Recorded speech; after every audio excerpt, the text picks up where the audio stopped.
on his or her way.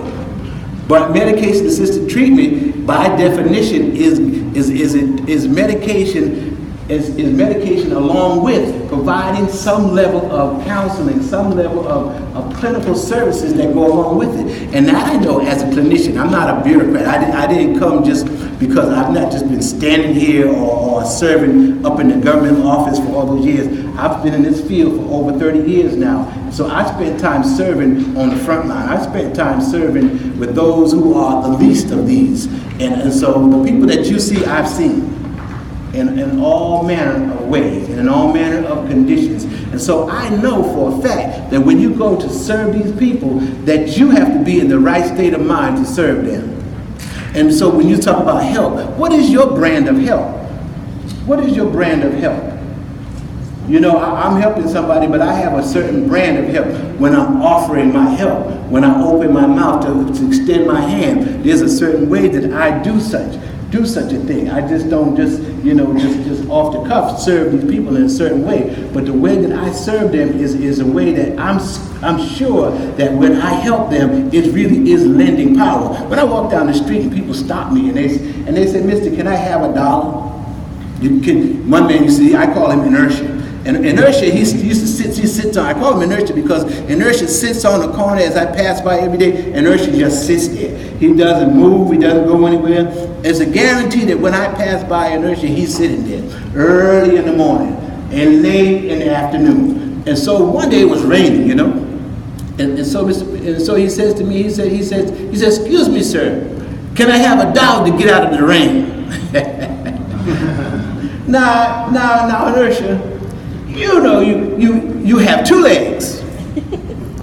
It doesn't take $1 for you to get out of the rain, right? So my dollar is really not what? Helping him get out of the rain. There's a way for him to get out of the rain, and for me to coach it, just give him $1 and keep on moving is of no use at all. So that's what I'm talking about to you. What is your brand of doing it? And then, and the reason I asked you why in the beginning is because your why is connected to your brand. It is connected to it. If you know why you're doing it, if you engage why you're doing it, then you know how to serve. If you're doing it for the right reason, you'll do it in the right way.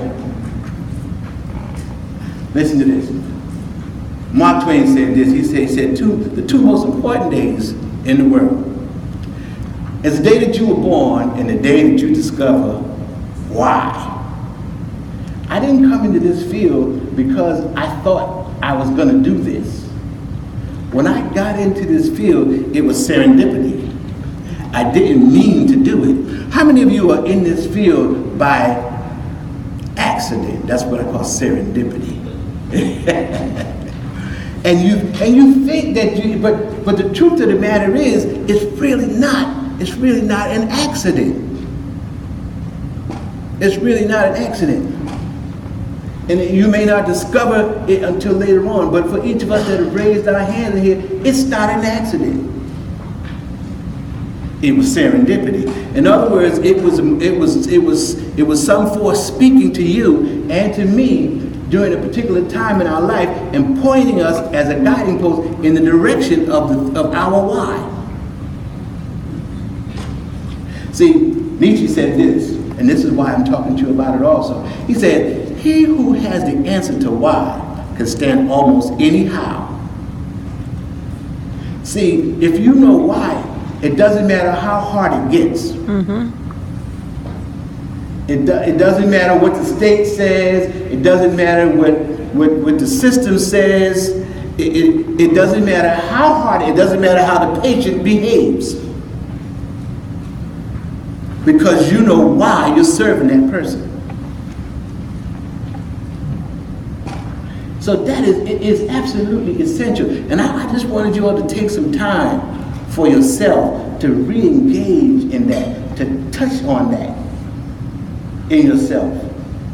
Because I need you to be at your best for the direction that we're going in this state. I want you to be at your best for the direction that we're going in this state. If we're going to cooperate one with another, I need you at your best. I'm going to be at mine. I'm going to be at mine. But you need to know why. You need to be reinvigorated. You need to stay inspired. You need to keep your eye on the bouncing ball and never take your eye off of it. Now, if your why is for other things, that's up to you to decide. For you, that just may be that this is a preparation pit stop. That means that you're here for a little while in preparation for the next stop. And that's okay too. That's okay too. Take time then and become all that you must become at this time in your life to serve in the best possible way. Your why determines the difference between success and significance. A lot of you can be successful. You're not successful. I'm successful at helping somebody. But significance is when not only when I've helped somebody along the way, but whether that person has touched my life too. How many of you come in contact with people who you've helped, but they've also helped you in some way? That's a significant experience. That's something that's meaningful. That's something that will enrich you, not just for now, but for later in who you are becoming on this journey. And I just wanted to challenge you on that. I just wanted to help you touch base with that today before we talk about anything else. Why? Why? I know why I sit where I sit. I love where I sit. It's fun where I sit. Somebody says, you mean tell me it's fun working up in the state office? It's fun for me because I understand why. When I hit that door, I do the get down. Let's go. Have fun. Create. It's playtime. If you go to your office every day and you're serving people every day and it's not fun for you, then you've lost your why. And you need to refocus. Because you'll stop being creative.